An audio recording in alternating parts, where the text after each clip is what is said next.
बिना बाप की बेटी। बहू, ये सिंगारा भेजा है तेरी मम्मी ने। बताओ पहला सिंगारा, अब इसे किसे दिखाएं? क्या बांटे? सास निर्मला जी चिल्लाते हुए बोली। मम्मी जी, अब की बार मम्मी के कमरों का किराया आने में लेट हो गया, इसलिए थोड़ा हाथ टाइट था। बहू रचना ने कहा तो निर्मला जी गुस्से में बोली, अरे तो इन सब 30 त्योहारों की तैयारी क्या साथ के साथ होती है? थोड़ा बहुत पहले से करके रखना चाहिए ना। फिर अपने पति कौशल जी को आवाज लगाई, सुनते हो सिंघारा देख लो। सुन लिया सब, देखना क्या है, रख दो सब सामान उठाकर। कौशल जी ने चिढ़ते हुए जवाब दिया, लेकिन अड़ोसी पड़ोसी 10 दिन से बोल रहे हैं रचना का पहला सिंघारा आएगा। बहन जी, संदन के यहाँ की मिठाई जरूर खिलाना। निर्मला जी फिर बोली तो कौशल जी ने कहा, अरे तो यहीं से मंगवा लो, वहाँ की बताकर बांट देना। अब बिना बाप की बेटी है, क्या कर सकते हैं। मैंने तो रिश्ता ही इस भावुकता में आकर लिया था कि चलो बाप नहीं है, पता नहीं कौन कब रिश्ते हो को हाँ कहेगा, सो मैं ही हाँ कह देता हूँ। ये बात रचना को हमेशा तीर की तरह चुभ जाती है। मानो पिता न होने के कारण वो दया की पात्र हो गई। माँ ने किसी भी चीज में कोई कमी तो छोड़ी नहीं, न पढ़ाने लिखाने में न शादी में। फिर भी गाहे बगाहे ये बात उठी जाती है कि बिन बाप की है ना। 2 महीने बाद घर में ननद की शादी थी, खूब चहल पहल थी, सब रिश्तेदार जुड़े थे। किसी ने पूछा, अरे कौशल बहू के घर से कोई नहीं दिख रहा? कौशल जी बोले, कौन दिखेगा बुआ जी, भाई छोटे हैं पर इतने छोटे भी नहीं कि रिश्तेदारी में आ जा ना सकें। बेचारी का बाप है नहीं। माँ को कहाँ इन सब सामाजिक बातों का ज्ञान होगा कि बेटी के ससुराल में शादी है तो क्या करना है क्या नहीं। तब तो मैंने हाँ कर दी कि चलो बाप नहीं है। अब सोचता हूँ कि समधी जी के होते तो 30 त्योहार शादी ब्याह के रीत रिवाज थोड़े अच्छे से निभ जाते। पर चलो, जहाँ जोड़ी का संयोग होता है वहीं रिश्ता होता है। आज इतने लोगों के सामने फिर वहीं जख्म रचना छलनी हो गई थी। तभी देखा दरवाजे पर छोटे भाई को लिए माँ खड़ी हैं। कौशल जी और उनकी पत्नी निर्मला जी ने भी देखा।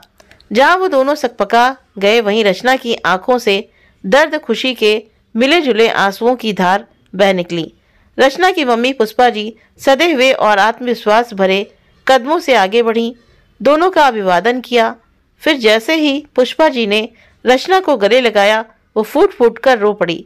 अपने हृदय पर पत्थर रख पुष्पा जी ने उसे चुप कराया। फिर कौशल जी की तरफ देखते हुए उनकी पत्नी से कहा, बहन जी, बाहर गाड़ी में शगुन का सामान है, जितना हम दोनों ला सके ले आए, बाकी आप कृपया उतरवा लीजिए। तो निर्मला जी थोड़ी झिझकते हुए बोली, अरे इतना सब करने की क्या जरूरत थी? बहन जी, ये तो बस ये चाहते थे कि बहू की तरफ से भी कोई सम्मिलित हो ब्याह में। पुष्पा जी भावनाएं पर काबू करते हुए बोली, बहन जी, बेटी को तो मन से जितना भी दो कम ही लगता है। दरअसल परसों रचना के पापा मेरे सपने में आए और बोले, पुष्पा, मेरे न होने पर तूने सिंघारा देने में गड़बड़ कर दी। मेरे समधी को मेरी कमी महसूस होती है बहुत। अब की कुछ गलती मत करना। कौशल जी बहुत ही असहज होकर इधर उधर देखने लगे। वो वहां से हटने की सोच ही रहे थे कि पुष्पा जी बोली, भाई साहब, आपको हर बात में महसूस होता है कि रचना के पापा होते तो ये ऐसे होता, ये वैसे होता।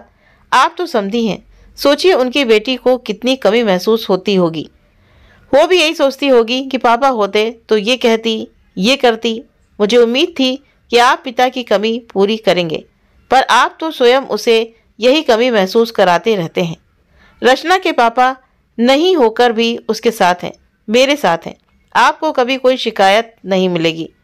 फिर बेटी की तरफ घूम कर बोली, बेटा, कोई भी बात हो मुझे बोलना, तेरे पापा से पूछ करके ही कुछ करूँगी। जानती है ना, मेरी रूह में बसते हैं वो, उनका शरीर सामने होना ज़रूरी नहीं। रचना फिर से माँ के गले लगी, पर इस बार खुश होकर आत्मविश्वास के साथ। तभी रचना की ननद वहाँ आई और कौशल जी से बोली, पापा सुनो ना, शादी के खाने में मटर मशरूम भी रखवाना, मुझे बहुत पसंद है। चाहे खा ना पाऊँ पर फिर भी करोगे ना? हाँ बेटा, बिल्कुल, कौशल जी ने कहा तो मेरे प्यारे पापा कहकर वो चली गई। तभी कौशल जी के दिमाग में कौंधा, अगर मैं ना होता तो क्या तब भी बेटी के चेहरे पर यही खुशी होती? शायद नहीं। पुष्पा जी वहां आए मेहमानों से मिल रही थी। रचना बहुत उत्साहित होकर सबसे उनका परिचय करा रही थी और कौशल जी देख रहे थे कभी वहाँ रखे सामान को, कभी रचना को और कभी अपनी बेटी को।